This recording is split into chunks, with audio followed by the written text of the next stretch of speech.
It is the 10th of January 1870. In Cleveland, Ohio, a 30-year-old businessman and his partners incorporate the Standard Oil Company. Over the coming years, they build on their initial $1 million investment by buying up smaller oil companies and refineries across Ohio and beyond, so that by 1890, Standard Oil is worth $100 million and controls over 90% of U.S. oil production. By the time he retires, the company's founder is, for better or worse, one of the richest and most influential men in the history of the United States, and indeed the world. His name, John D. Rockefeller, the world's first billionaire.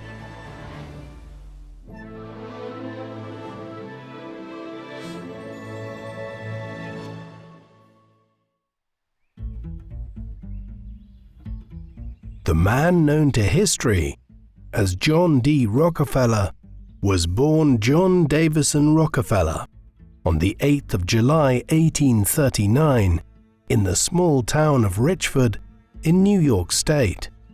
The Rockefellers arrived in North America around 1723, when Johann Peter Rockefeller and his family migrated from the Rhine Valley in western Germany to New Jersey, later relocating to New York State.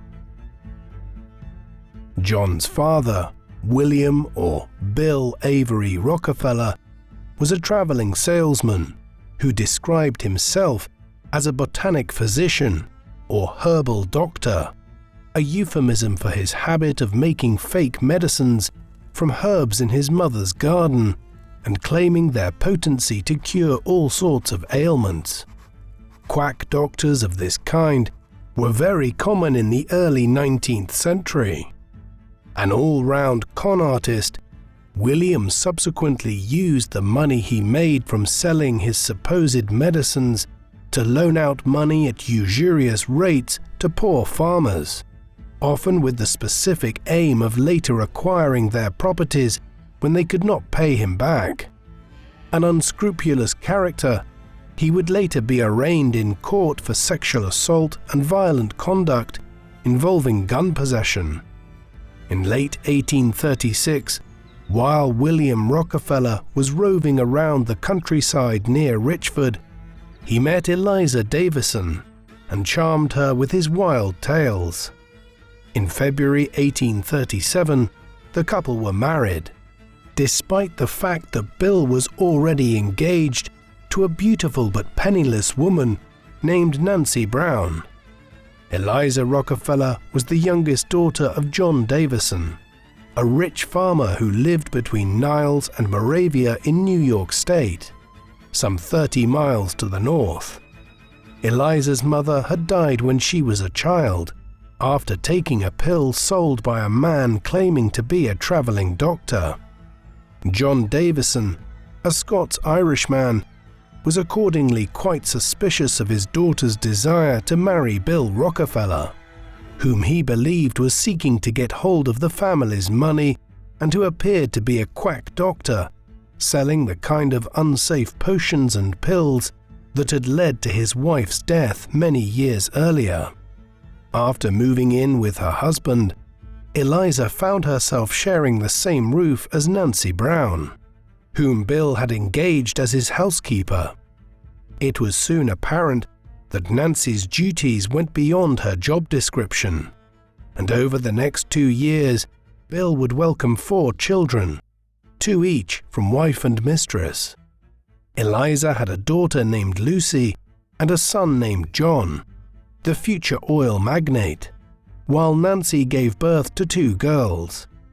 Although Eliza pitied Nancy and the 2 women maintained cordial relations during William's often prolonged absences from home, the Davisons eventually forced Bill to send Nancy back to her parents with her 2 illegitimate daughters in tow. Following their departure, Eliza gave birth to another son, William Jr. With her husband often away for several months at a time, Eliza ran a frugal household. When John was 3 years old, the family moved to Moravia, 3 miles away from the Davison farm. In 1843, Eliza gave birth to another daughter, Mary Ann, and in 1845, twins Frank and Frances, the latter of whom died just before her second birthday. In spite of his unscrupulous business practices, Bill Rockefeller achieved a level of respectability for a time during the 1840s in the town of Moravia and helped finance the foundation of the local school. At the same time, he considered farm work beneath his dignity, and the two elder boys, John and William Jr., were soon required to do much of the manual labor around the Rockefeller home. The boys were given adult responsibilities at a young age, something which was hardly unusual in the 19th century, an era when children as young as 9 or 10 years old were often expected to contribute to the household finances by finding work of some kind. This caused John and William Jr. to mature quickly. John attended the school established by his father. Although he was not exceptionally bright, he had a natural aptitude for mental arithmetic. He was otherwise a quiet, introverted boy who lacked the exuberance of his peers, but he was patient. When playing chess or checkers, he would take his time considering every move, an approach which frustrated his opponents and caused them to lose. This habit of cool reflection was encouraged by his mother, who had much time and cause over the years to reflect on her impulsive decision to marry the erratic and errant Bill Rockefeller. John also owed his strong sense of faith to his mother, who took her children to the local Baptist church. The 1840s was a time of economic and territorial expansion in the United States, and John D. Rockefeller exhibited an entrepreneurial spirit characteristic of the era from a very early age. As a boy, he bought candy from the store by the pound, divided it into smaller portions, and sold it to his siblings at a profit. At the age of 7, he came upon a nest of turkey chicks in the woods and raised them at home for sale. John's childhood desire to make money owed much to Bill's influence. Although he would come to recognize his father's numerous character flaws, as a child, John lionized his father as a strong, athletic man who took his children hunting and fishing and entertained them at home by singing songs and playing the violin. While the family experienced long periods of anxiety while Bill was away, he would return with generous gifts and large amounts of cash earned by both fair and foul means. Among Bill's more legitimate enterprises was a lumber business in Moravia, and when John was 8 or 9, he was taught how to select good quality wood for the family house. As a businessman, Bill negotiated aggressively and did not hesitate to take advantage of the ignorance of potential customers. At the same time, he generally offered generous wages to his workers, paid his debts on time, and carried out his contractual responsibilities. John's own business practices later in life would closely resemble his father's. He would avoid the controversies that dogged his father, though. After being indicted for sexual assault in 1849, Bill Rockefeller left Moravia, and in spring 1850, the family moved to Owego, near the Pennsylvania border. It may have been around this time that John stopped idolizing his father and recognized him for who he was. He soon began referring to his mother as a widow, and in adult life he avoided talking about his father. In August 1852, John and his brother William enrolled in the prestigious Owego Academy, but after a few months, Bill took the family further west to Strongsville, Ohio. In the autumn of 1853, the Rockefeller boys resumed their education at the higher school in nearby Cleveland. As American settlers moved towards the Pacific, encouraged by the discoveries of gold in California, the country was sharply divided on the question of slavery. In his school essays, Rockefeller expressed himself as an ardent abolitionist, a cause championed by the newly founded Republican Party. John was close friends with Mark Hanna, who would later become a powerful Republican Party boss and senator for New York. John hoped to go to university, but in May 1855, on the eve of his graduation, his father abruptly asked him to drop out of school and find a job. The unwelcome news was connected to the double life that Bill Rockefeller was now living. For several years, he had taken his traveling doctor act across the frontier into Canada, and in 1852, he met and fell in love with 17-year-old Margaret Allen from Ontario. While courting the teenager, Bill conveniently neglected to mention the presence of his wife and 5 children south of the border, and in June 1855, William Rockefeller contracted a bigamous marriage with Allen.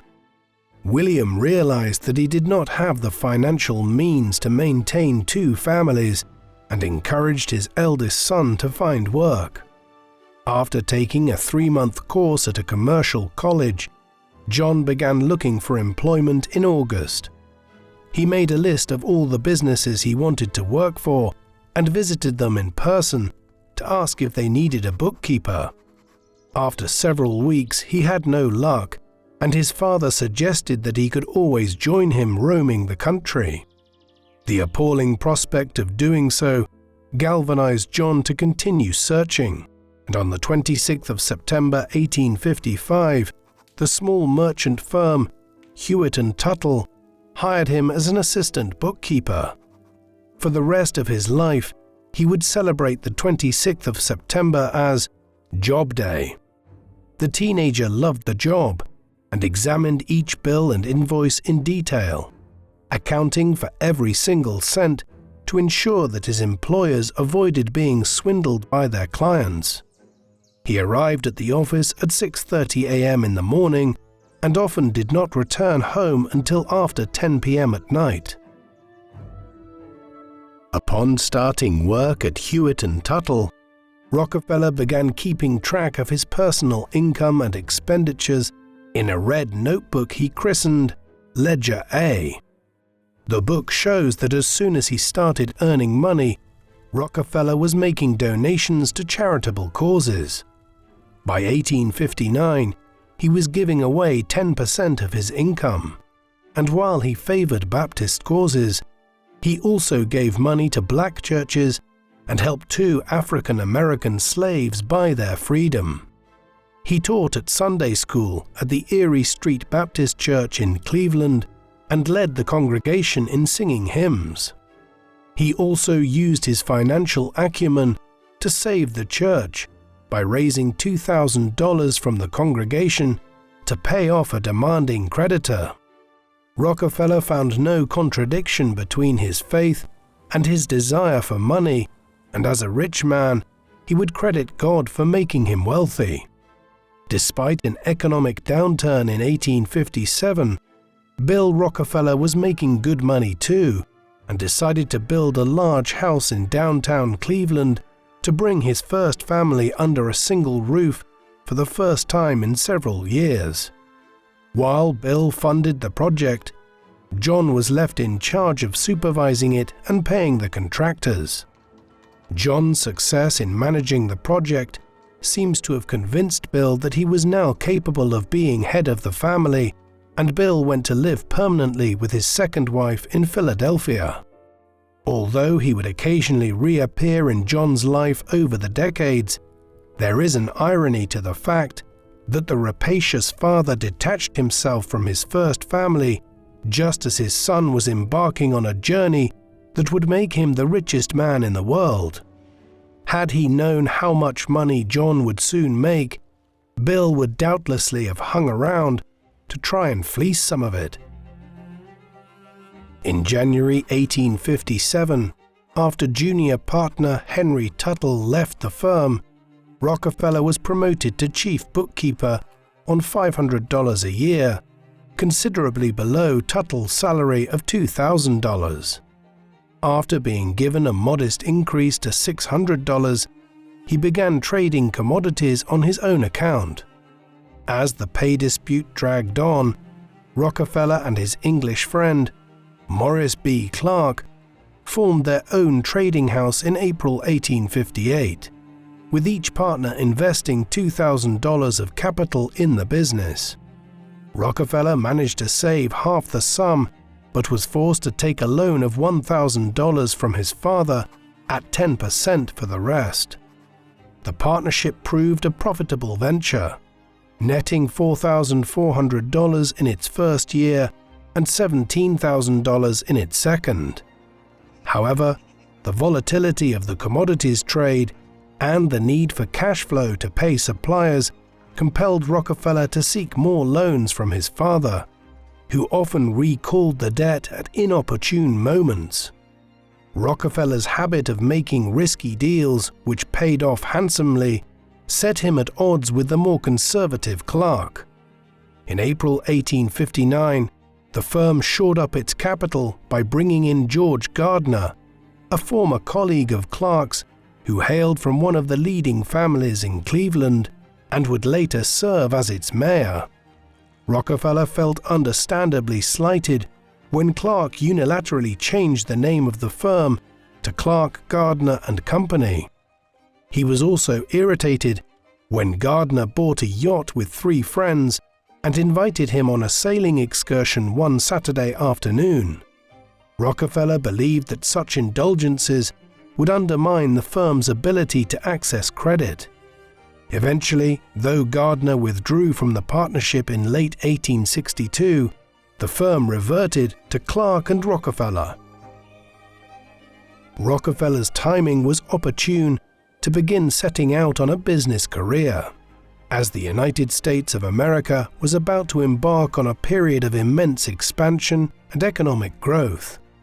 Firstly, the country was expanding swiftly, with the end of the Mexican-American War and the inception of the California Gold Rush in 1848, having led to the opening of the American West. Mass migration of millions of people from Europe, where overpopulation was a growing problem, on the new steamships from the 1840s onwards, also created a population boom in America. The US population in 1850 was around 23 million people.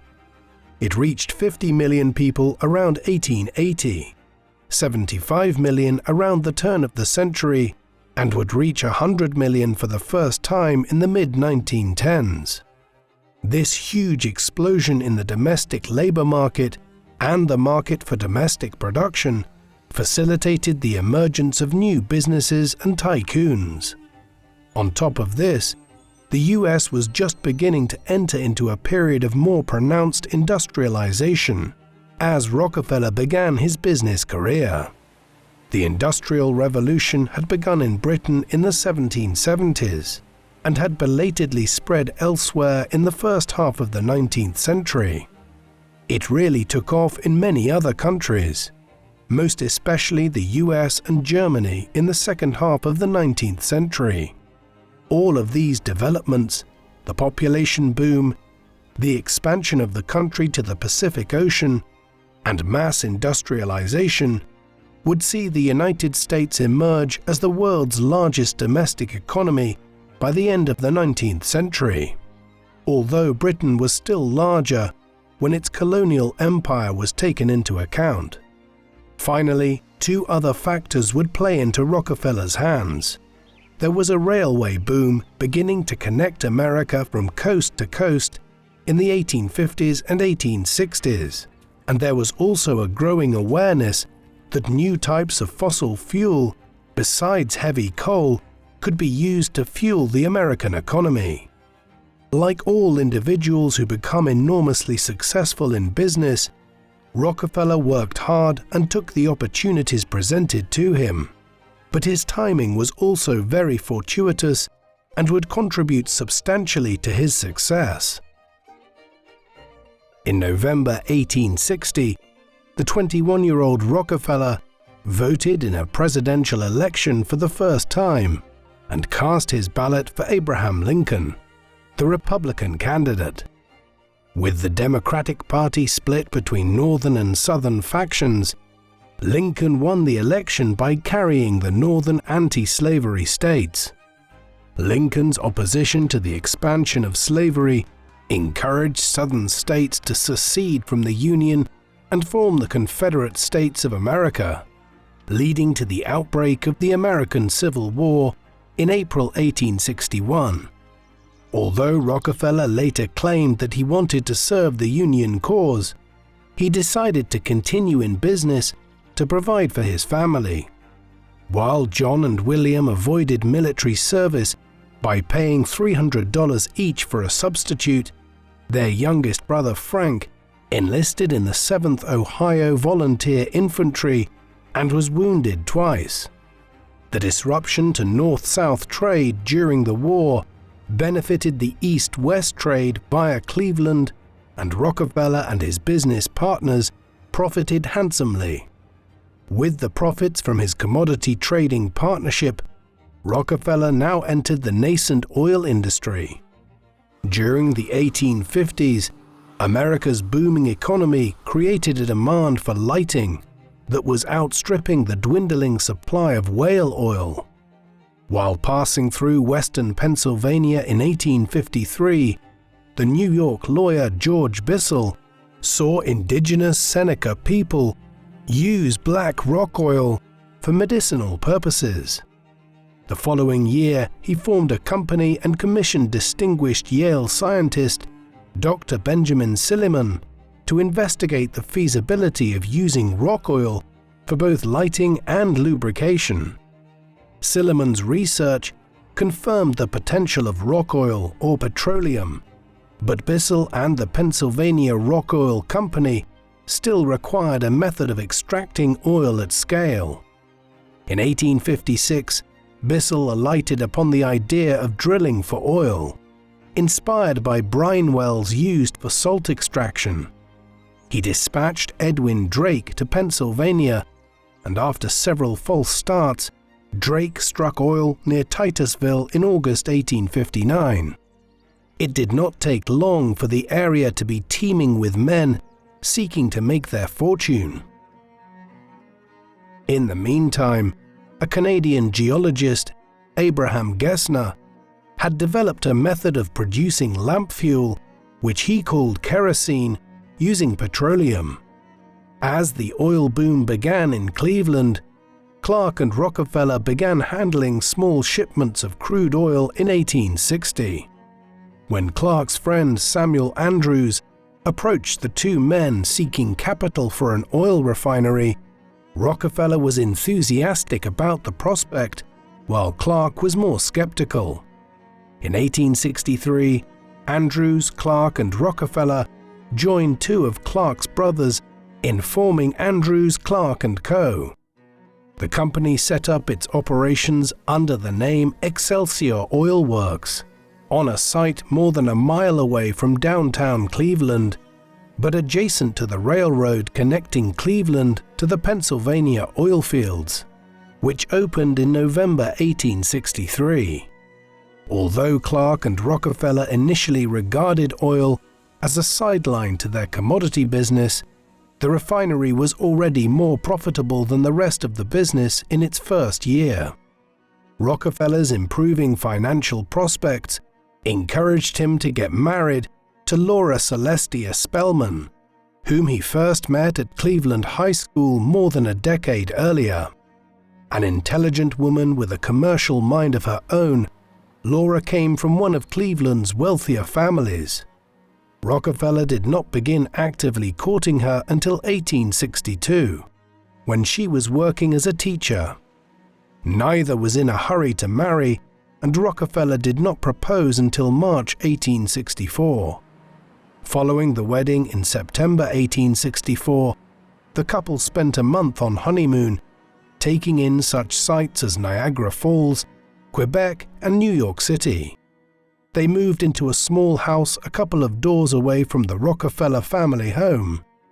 After 2 years of marriage, Laura gave birth to a daughter named Elizabeth in August 1866.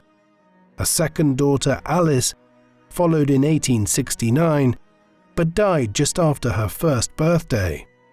The family would welcome 2 more daughters in 1871 and 1872, but it was not until 1874 that the couple had their only son, John D. Rockefeller Jr., who would inherit his father's fortune many years later. Although several oil refineries had sprung up in Cleveland, Rockefeller's was one of the few which was sufficiently capitalized to weather extreme market volatility. While others saw oil as the latest get-rich-quick scheme, Rockefeller retained a long-term perspective and proposed borrowing heavily to finance rapid expansion, believing the oil market would get bigger and bigger over time. When the cautious Clark brothers used their majority to vote down his proposals, Rockefeller prepared to break from the Clarks and secured Andrews' support. When Rockefeller laid out plans for a rapid expansion of the business in January 1865, the Clarks threatened to dissolve the partnership. To their surprise, Rockefeller agreed, and the 2 parties agreed to hold an auction for the company. Rockefeller had been talking to several bankers and was confident that he could outbid his rivals.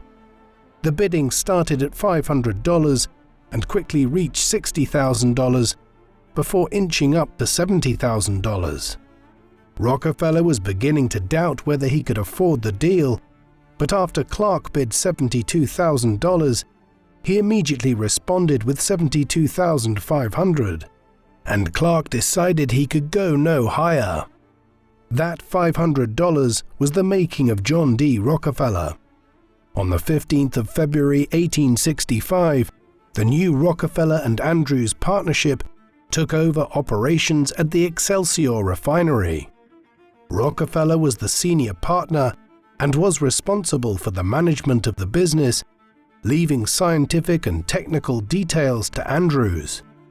A few weeks later, the American Civil War came to an end, with General Robert E. Lee's surrender at Appomattox Courthouse on the 12th of April.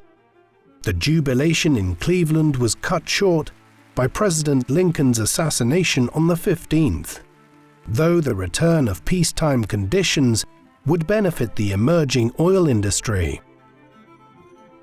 The end of the Civil War meant not only the triumph of freedom over slavery, but of industrial capitalism over agrarianism, as the war had very much been a clash between an urban industrial union in the northern states and a rural agricultural confederacy in the South. Ohio Congressman and future President James Garfield prophetically remarked, "Oil, not cotton, is king now in the world of commerce." Despite its potential, the industry was still in its infancy.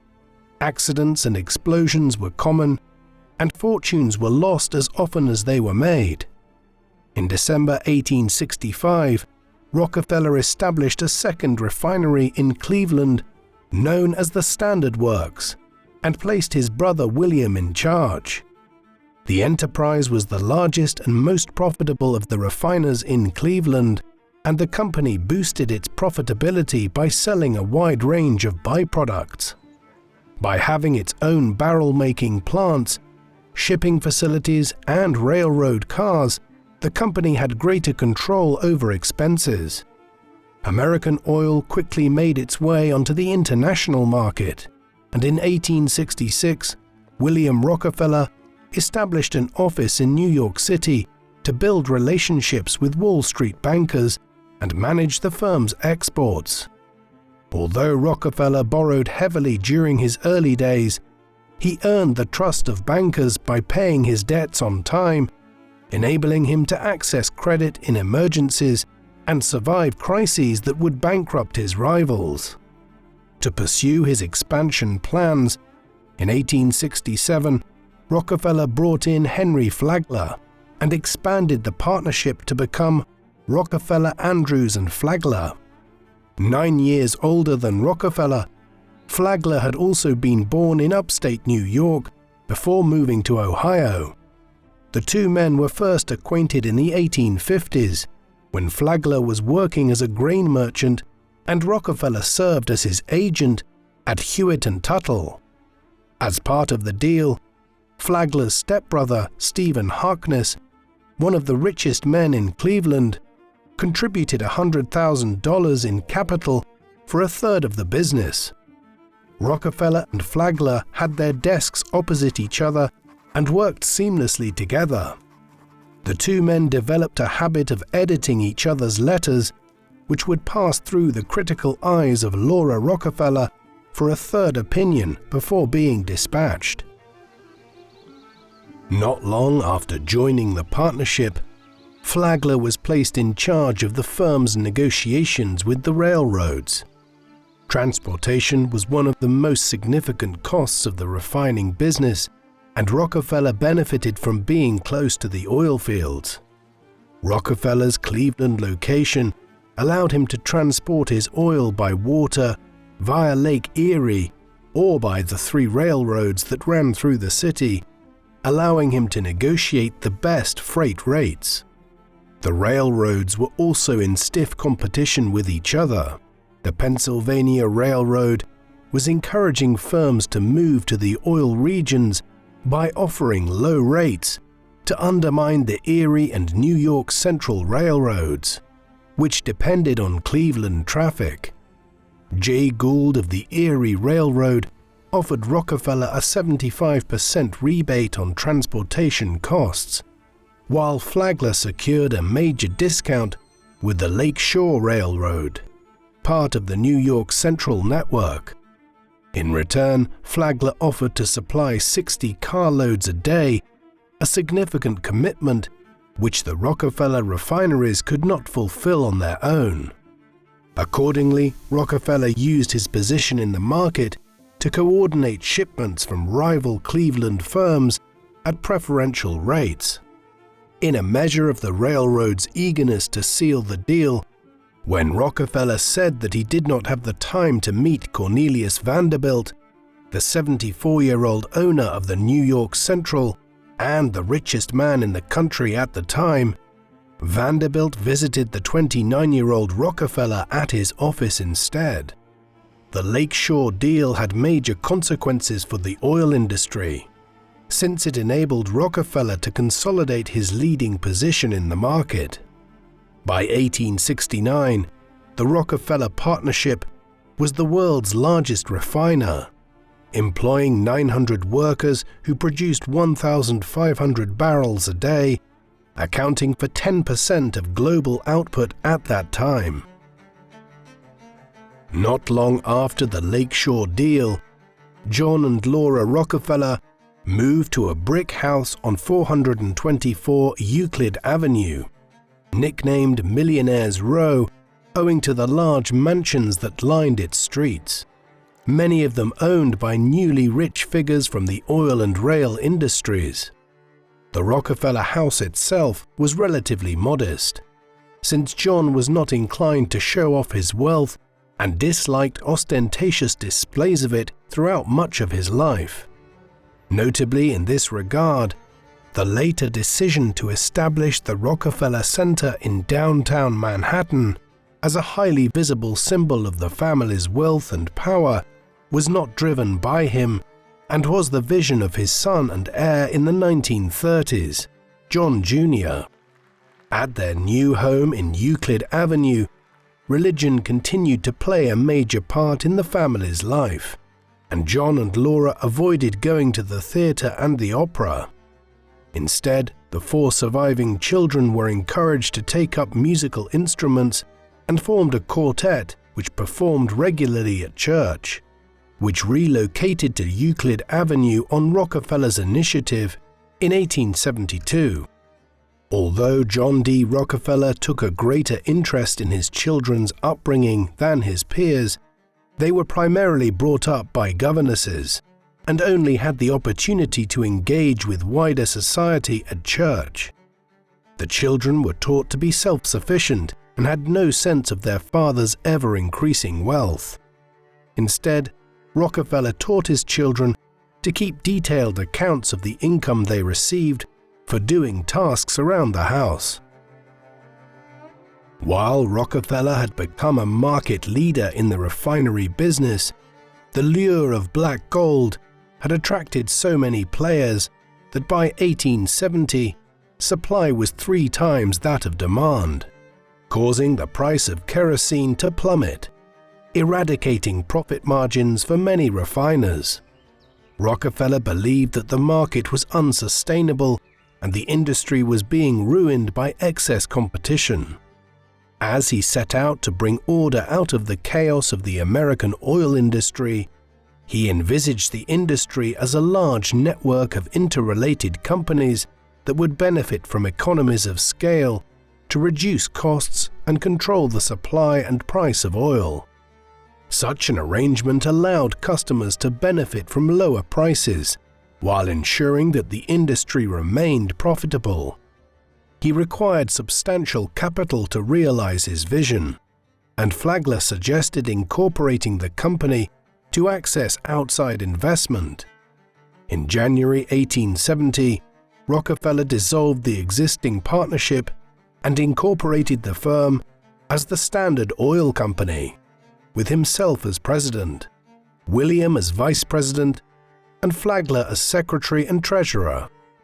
Rockefeller was the largest shareholder with a 29% stake, while other company insiders had no more than 15%.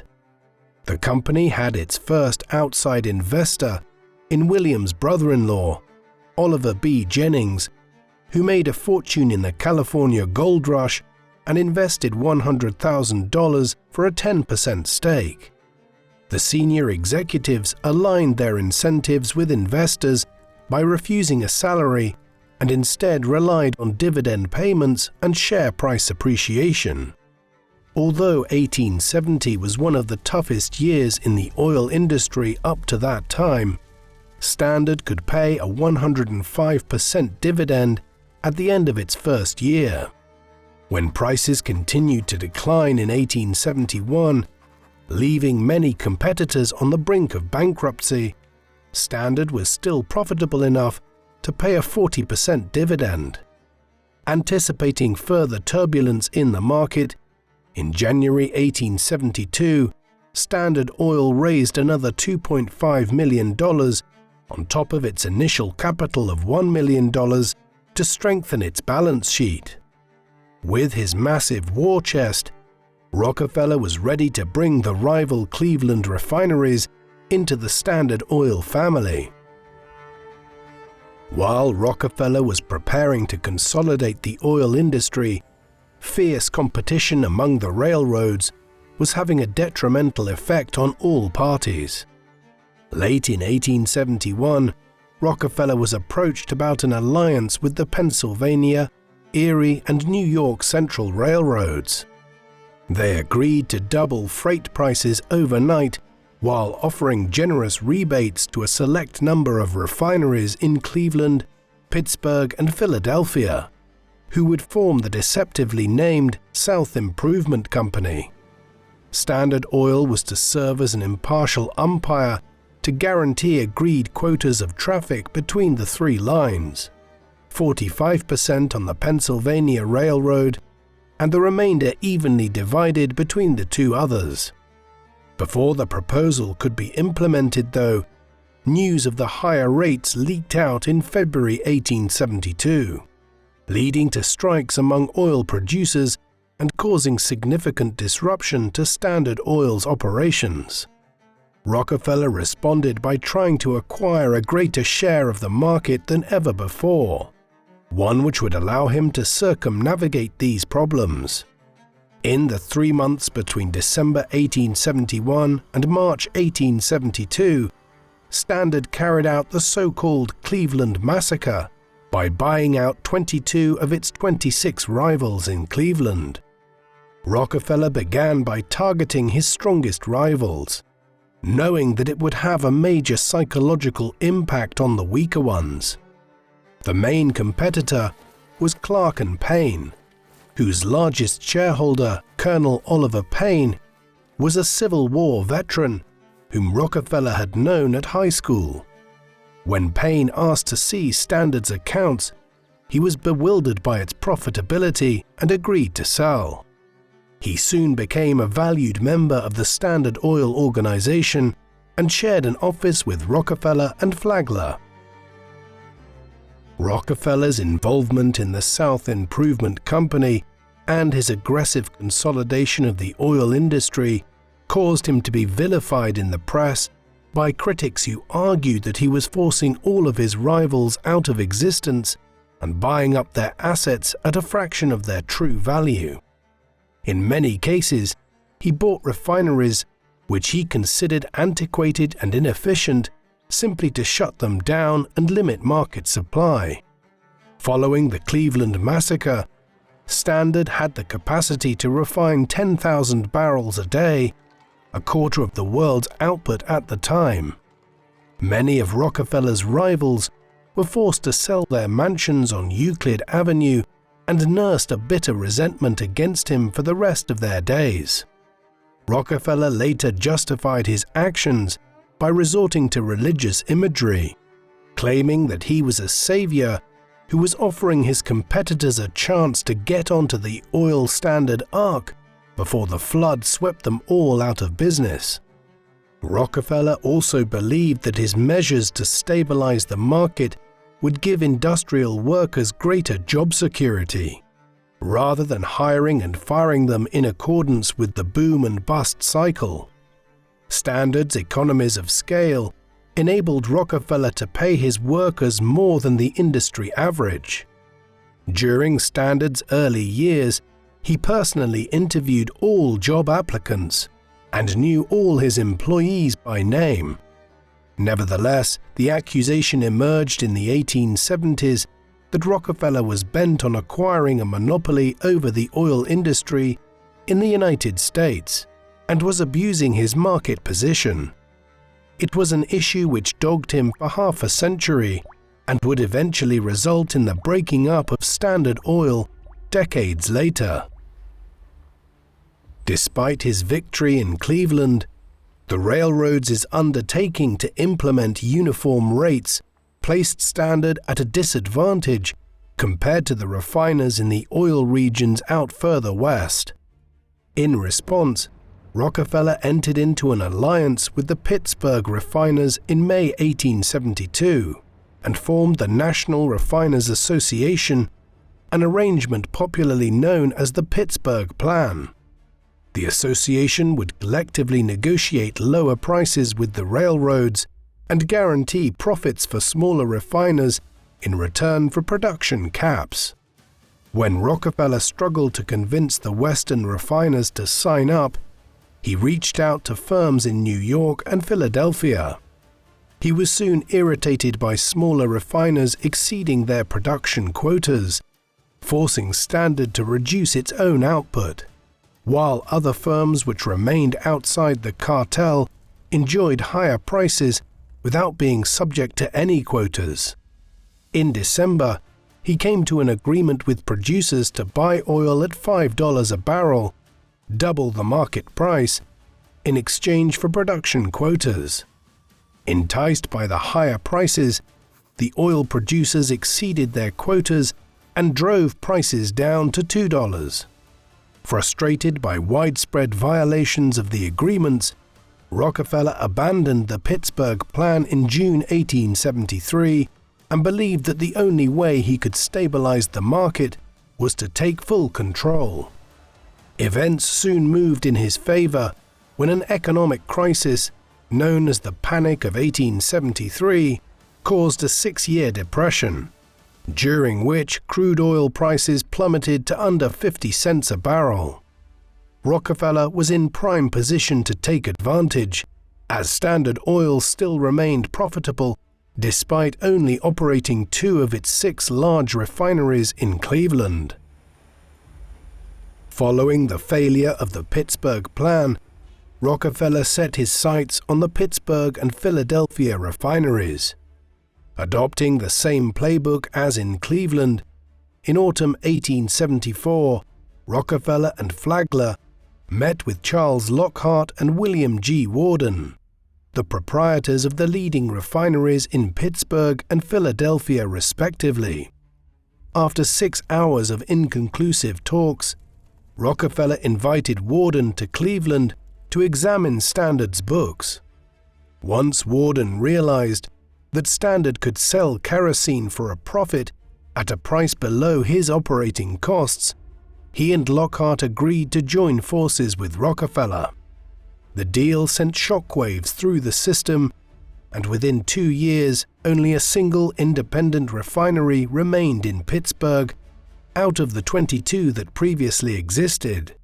Likewise, Rockefeller expanded his footprint in New York by acquiring Charles Pratt & Company. The deal was kept secret, an arrangement that Rockefeller preferred with many smaller refiners, since he recognized that it was better to give the impression of a competitive market to avoid a political backlash. In the mid-1870s, he continued to acquire refineries. In the process, many former critics became Standard converts. The most prominent was the 27-year-old John D. Archbold, who had been one of the most vociferous opponents of the South Improvement Company scheme. Archbold became a senior figure at Standard Oil and represented Rockefeller in negotiations with producers.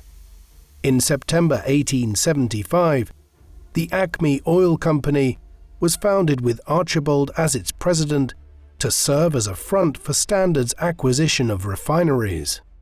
While Rockefeller controlled all the oil headed to New York, a few remaining independents in West Virginia could transport their oil to Baltimore via the Baltimore and Ohio Railroad. In May 1875, Rockefeller acquired J.N. Camden & Company in secret, and then used Camden as his vehicle to buy up the refineries in West Virginia. In his mid-30s, John D. Rockefeller was master of the American oil industry, which effectively meant the global oil industry. While he owed much of his success to his close relationship with the Erie and New York Central Railroads, he was often in conflict with the Pennsylvania Railroad. When the Pennsylvania set up the Empire Transportation Company to acquire oil pipelines in 1873, Rockefeller responded by building his own pipeline network. With Rockefeller tightening his grip on the market, Empire began to acquire its own refineries, and in 1877, the Pennsylvania took advantage of a dispute between Rockefeller and producers exploiting a new oil field in Bradford, Pennsylvania, to connect the new wells to its own pipelines. Rockefeller fought back by diverting oil to the Erie and New York Central, forcing the Pennsylvania to fire hundreds of workers and triggering a strike. The Pennsylvania's president, Tom Scott, backed down and offered to sell all of the Empire Transportation Company's assets to Standard Oil for $3.4 million, including a fleet of obsolete steamships, which Rockefeller had to pay for out of his own pocket because his fellow executives refused to authorize the full amount. Rockefeller was magnanimous in victory and worked out a revenue-sharing plan that restored Pennsylvania's market-leading position. Standard continued to expand its pipeline network, and by 1879, it controlled almost the entire pipeline system in the country, in addition to 90% of refining capacity. When Titusville producer Byron Benson formed the Tidewater Pipeline Company to build a 100-mile-long pipeline to Williamsport, Pennsylvania, Standard scrambled to buy up tracts of land to block the way, while company officials bribed legislators to vote down pipeline bills. Despite these efforts, The Tidewater Pipeline was completed in May 1879. The acceleration of American economic activity and innovation around this time facilitated the enormous enrichment of Rockefeller and Standard Oil. The railway boom was reaching its peak in the late 1870s and into the 1880s. The ever-growing population and the rising consumer classes meant that production and consumption were constantly expanding, and oil was needed for a wide range of industrial activities. Still, there were challenges as well. In September 1882, Thomas Edison began the electrification of America when he switched on the Pearl Street station in Manhattan. While we might think that this would have been a boon to petroleum companies, the American electricity grid was fueled by coal for decades to come, well into the 20th century, not petroleum. Conversely, electrification saw a sharp decline in the need for oil for lamp lighting in homes. Yet this was more than offset by the increasing demand for Standard Oil's product in other areas of the economy and society. In the 1890s, for instance, there were rapid advances in the development of automobiles, and in the 1900s, Ford's Model T would appear, fueled by petroleum. Ships, which were huge fuel guzzlers, would soon be switching over to petroleum from coal as well. The scale of demand was mirrored in the size of crude oil production in the US during this period. Around 1870, there were less than 5 million barrels of oil being produced in the United States every year. By the end of the century, that figure had increased 12-fold to nearly 60 million, and it then nearly doubled by the mid-1900s as new wells in Oklahoma and Texas came on stream. Standard Oil would play a role in all of this, and it would soon see John D. Rockefeller becoming the world's richest man and first billionaire. Much of that lay in the future. Back in the early 1880s, the setback over the Tidewater Pipeline was a sign that Rockefeller's opponents were gaining strength. More worryingly, he and 8 colleagues were indicted by the Pennsylvania state government for monopolizing the oil business. Rockefeller was sufficiently alarmed by these developments that he announced an end to the railroad rebates, and the cases against Standard Oil were dropped. This coincided with a finding by the Hepburn Committee of the New York State Assembly that rebates were unlawful. However, the intervention came too late, as Standard Oil had already exploited them to achieve its dominant position in the market. Having lost his advantages from the railroads, Rockefeller was even more determined to face down Tidewater. Rockefeller soon discovered that Byron Benson also preferred cooperation to competition, and the two parties entered into an agreement. In 1882, Rockefeller's associates acquired a minority stake in Tidewater, enabling him to strike a favorable market-sharing agreement the following year. Now in his 40s, Rockefeller was among the richest men in the country and was an increasingly notorious individual. In one of his rare interviews, he argued that with a business as large as Standard Oil, it was inevitable for malpractice to occur without the knowledge of senior management, but that he would intervene as soon as he became aware of the issue. While Rockefeller often acted through subordinates to cover his tracks, it was true that his sprawling business empire was becoming difficult to control. Many states forbade companies from owning subsidiaries across state lines, so the Standard Oil empire consisted of 41 separate companies.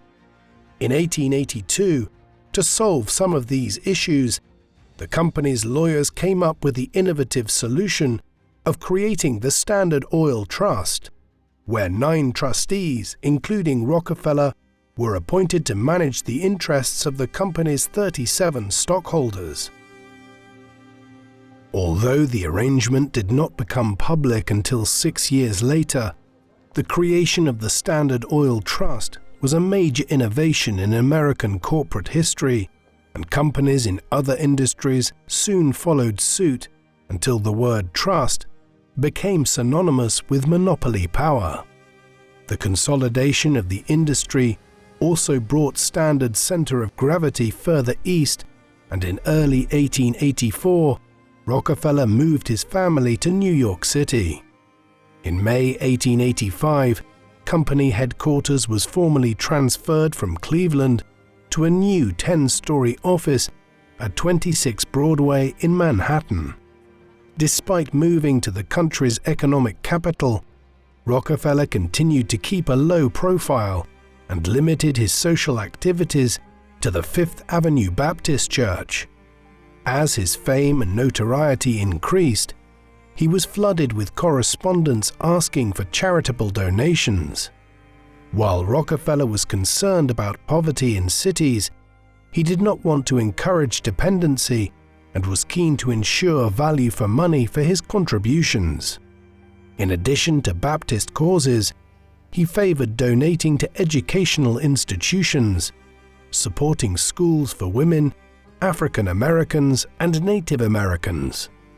In 1882, Rockefeller began supporting a black women's college in Atlanta, Georgia, which was named Spelman Seminary, later Spelman College, in honor of his in-laws who donated alongside him. Rockefeller sought to encourage others to contribute to his favored causes by offering matching donations.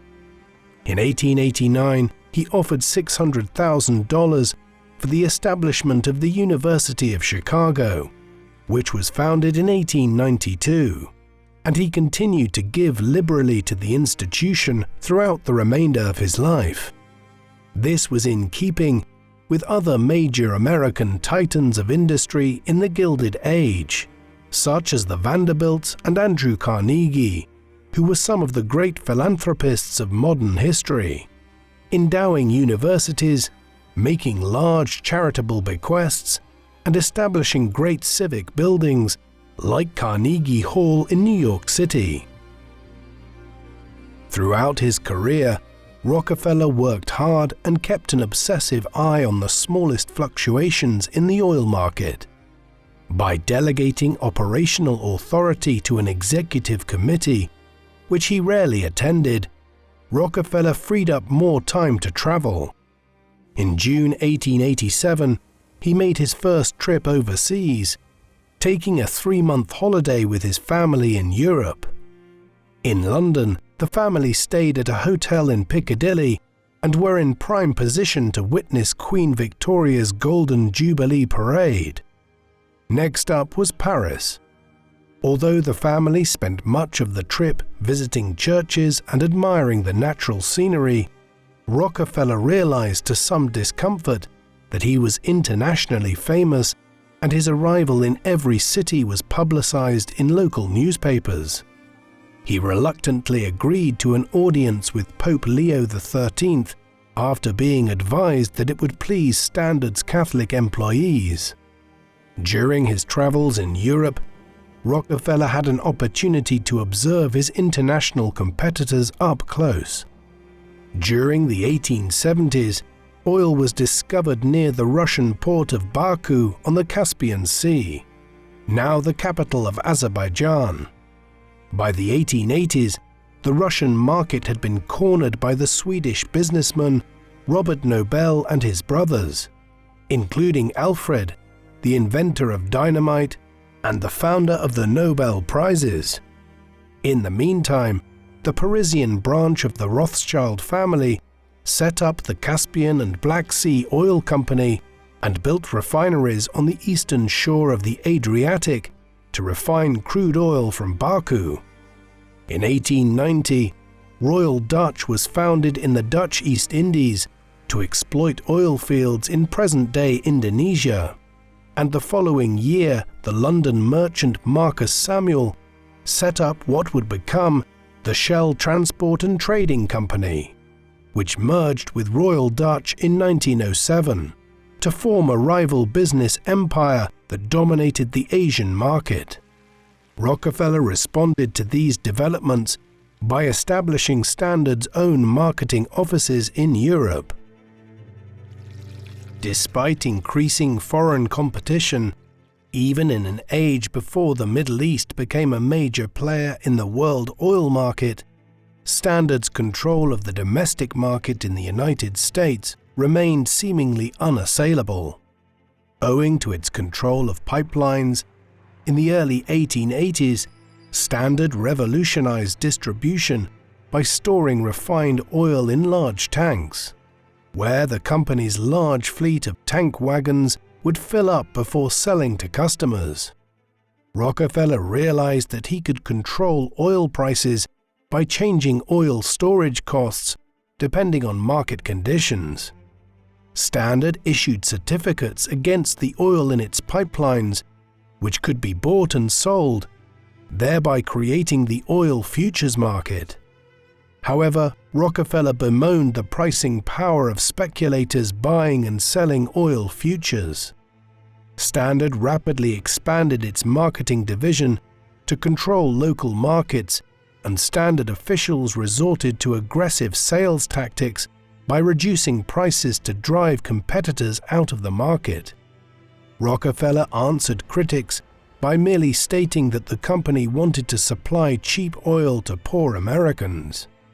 He also defended the company's profitability by arguing that the oil fields could run dry, leaving Standard saddled with worthless assets, or that the demand for oil might collapse. These anxieties were not entirely misplaced, and Edison's electrification project in the early 1880s threatened sales of illumination oil, though Rockefeller's interests in natural gas allowed him to take advantage of the shift towards gas lighting. In 1892, the 53-year-old John D. Rockefeller became the richest man in the world, following the death of railroad tycoon Jay Gould. With around $100 million to his name, Rockefeller became the primary target of criticism from journalists and political reformers who contrasted the wealth of industrial capitalists like Rockefeller with industrial workers who lived close to poverty. From the late 1870s, the journalist Henry Demarest Lloyd began publishing articles claiming that Standard Oil owed its oil monopoly to its secret agreements with the railroads. Lloyd's sources included both independent refiners whom Standard had bought out or crushed, and former Standard men with a guilty conscience. In 1887, Congress set up the Interstate Commerce Commission to regulate standardized freight rates.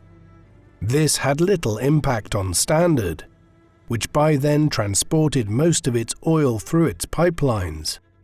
In 1890, Congress passed the Sherman Antitrust Act to outlaw monopolistic behavior, and in 1892, the Ohio Supreme Court ruled that Standard Oil of Ohio must leave the trust.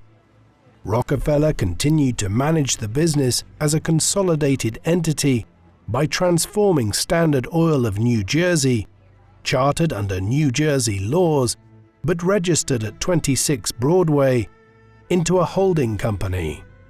In 1893, Rockefeller clashed with steel tycoon Andrew Carnegie, who was troubled by Rockefeller's investments in iron ore. The dispute was easy fodder for newspaper cartoonists, but Carnegie soon made a deal with Rockefeller to buy his ore in exchange for a promise not to make steel. In the same year, Rockefeller bought the estate of Pocantico Hills, some 20 miles north of New York City.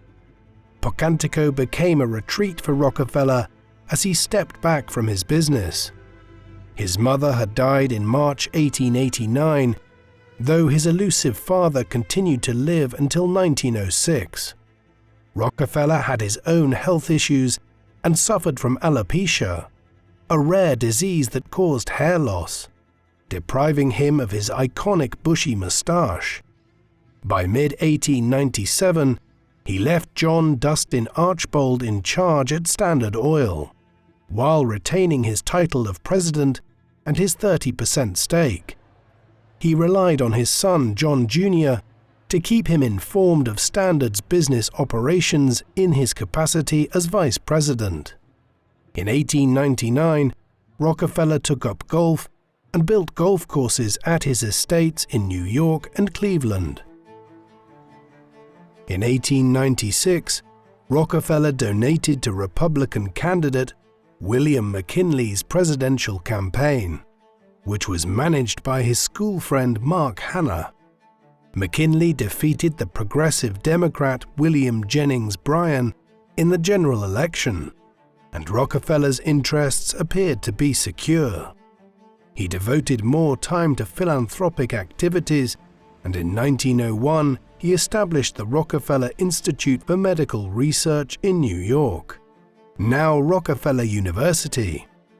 He formed trusts for charitable purposes, enabling donors to pool their assets so they could be invested more efficiently.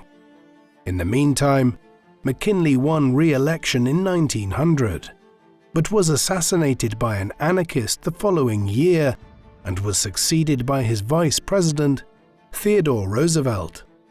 Hailing from the progressive wing of the Republican Party, Roosevelt filed dozens of suits against monopolies through the Department of Justice under the Sherman Antitrust Act, and gained a reputation for trust busting.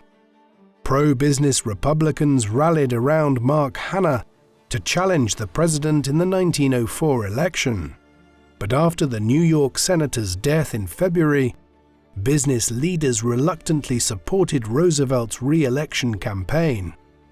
Rockefeller was also facing a new wave of criticism in the press after the journalist Ida Tarbell published a lengthy exposé of Standard Oil for McClure's magazine between 1902 and 1904.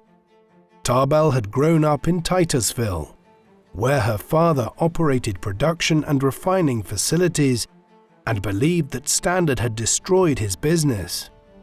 She highlighted Standard's industrial espionage, price manipulation, and secretive ownership structures. While Rockefeller refused to address Tarbell's accusations in public, in private he was infuriated when the media began to dig up details of his father's shady past. John had known about his father's bigamous marriage since the 1880s, but it became public knowledge following a press investigation in 1908. While Standard fought back by sponsoring the publication of favorable books and articles, and Rockefeller sought to protect his reputation by inviting reporters to his golf courses, Standard was facing an increasing number of lawsuits from federal and state governments, and Rockefeller often tried to avoid being served court papers. In a high-profile case from 1907, federal judge Kennesaw Mountain Landis fined Standard over $29 million in relation to railroad rebates. Standard appealed, and the judgment was overturned the following year. In 1908, Rockefeller supported the Ohio Republican William Howard Taft to succeed Roosevelt as president. While Taft was temperamentally more conservative, he not only continued Roosevelt's trust-busting campaign, but expanded it. Although New Jersey had changed its laws to formalize Standard's holding company structure in 1909, a circuit court ordered the company to break up for violating the Sherman Antitrust Act. Although Standard appealed the decision through the federal court system, in May 1911, the Supreme Court dismissed the final appeal and gave the trust 6 months to disband. By the time of the breakup, Standard controlled 14% of the crude oil supply and 70% of the refined oil market. Rockefeller formally stood down as president of Standard Oil of New Jersey, which remained the largest single entity held by the Rockefeller family. Standard's shareholders received a corresponding stake in the 34 independent companies that emerged from the dissolution of the monopoly, including entities that would become Conoco, Chevron, Exxon, and Mobil. The breakup gave the American public the opportunity to buy Standard shares for the first time, sending the stock skyrocketing, thus making Rockefeller the world's first billionaire by 1916. Flush with cash, Rockefeller proposed the creation of the Rockefeller Foundation, which was chartered by New York in 1913. Rockefeller contributed a total of $183 million to the foundation, which focused primarily on health and supported medical schools all over the world. Over time, Rockefeller gave away most of his wealth to his children, particularly John Jr., who had already been helping his father manage his investments and served as president of the Rockefeller Foundation. The younger Rockefeller had resigned from Standard's board in 1910 in the midst of a bribery scandal involving Archbold, and devoted most of his time to philanthropic activities. However, John Jr. was responsible for one of the family's darkest moments in his capacity as director of Colorado Fuel and Iron, in which his father held a controlling share. When the United Mine Workers went on strike against poor working conditions in 1913, Jr. supported the company's efforts to break the strike. In April 1914, Colorado National Guardsmen and private guards hired by the company attacked the strikers, killing over 20 men, women, and children. While Jr.'s actions against the strikers received the wholehearted support of his father, the former recognized the damage to the family's public image and used Rockefeller Foundation funds to support the miners' families. In September 1914, John and Laura Rockefeller celebrated their 50th wedding anniversary at Bacantico, but Laura had been in poor health and died the following spring. The widower endowed the Laura Spellman Rockefeller Foundation with $74 million to support religious and educational causes, and the organization later merged with the Rockefeller Foundation. After the United States entered the First World War in 1917, Rockefeller's image improved as he bought war bonds and supported Allied causes via the Philanthropic Foundation. He noted the irony of governments around the world encouraging oil firms to work together to supply fuel for military vehicles. In 1918, Rockefeller bought a winter home called the Casements at Ormond Beach in Florida. The house lay across the street from the Ormond Hotel, developed by his former business partner Henry Flagler, who moved to Florida in the 1880s and died in 1913. The two men had fallen out after Flagler divorced his second wife to marry a much younger woman, and Rockefeller only began to visit the area after Flagler's death. For the two remaining decades of his life, Rockefeller remained passionate about social and religious causes. He was pleased to see the prohibition of alcohol in 1920, with the passage of the 18th Amendment. However, after a thriving black market developed in its wake, Rockefeller did not object to its repeal in 1933, realizing that prohibition had created more problems than it solved. In retirement, Rockefeller continued to make investments in the stock market and lost nearly half of his remaining wealth during the Wall Street crash of October and November 1929. Having experienced his fair share of market cycles, he was undeterred and acquired 1 million shares of Standard Oil of New Jersey, which was experiencing a renewed wave of expansion under its third president, Walter Clark Teagle, coincidentally the grandson of Rockefeller's first business partner, Morris Clark. Meanwhile, John Jr. helped to revive New York City's economic fortunes by financing the construction of the Rockefeller Center, one of the largest commercial complexes in the world. Despite his reputation for secrecy and reserve, as a businessman, Rockefeller was a jovial old man in his 80s and 90s, and maintained the wish that he would live to 100. He would fall just short of his target, dying early in the morning of the 23rd of May 1937, a few weeks short of his 98th birthday. His body was taken by train from the casements for a funeral in Pocantico, during which all the old standard companies around the world stopped working to observe a 5-minute silence. Following the funeral, his remains were transferred to Lakeview Cemetery in Cleveland, where he was laid to rest alongside his mother and wife. A 70-foot-high obelisk, at the time the largest funeral monument in America, was erected there. John Davison Rockefeller was a giant of American industrial capitalism and exemplified America's Gilded Age in the late 19th century. Influenced in different ways by his mother's Baptist faith and his father's often dubious money-making schemes, Rockefeller became one of the richest men in history by creating a monopoly out of America's fledgling oil industry. While his critics attacked him for nefarious business practices and secretive arrangements which gave him an unfair advantage over his rivals, Rockefeller justified his actions by arguing that they were a necessary expedient to prevent the oil industry from competing itself out of existence. He never managed to create a full monopoly, and his market dominance was gradually eroded by international competition and government intervention at home.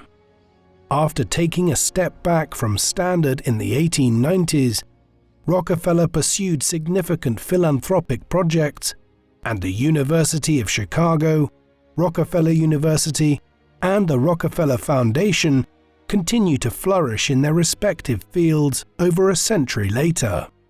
The Rockefeller family would play a prominent role in American economic and political life in the decades following its patriarch's death. John Jr.'s son, Nelson Aldrich Rockefeller, served as the Republican governor of New York when the World Trade Center was built in 1973 by his brother David. Nelson would be appointed Vice President of the United States by Gerald Ford in 1974, while another brother, Winthrop, served as governor of Arkansas. John Jr.'s grandson, John D. Rockefeller IV, better known as Jay, served as Democratic governor and later senator of West Virginia.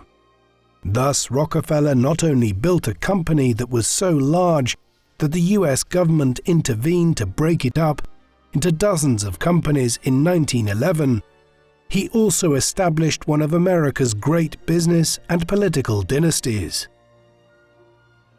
What do you think of John D. Rockefeller? Was he a visionary industrialist who nurtured the development of the American oil industry to supply cheap oil to American consumers and businesses? Or was he a ruthless businessman who resorted to unethical methods and monopolization to drive his competitors out of business? Please let us know in the comment section. And in the meantime, thank you very much for watching.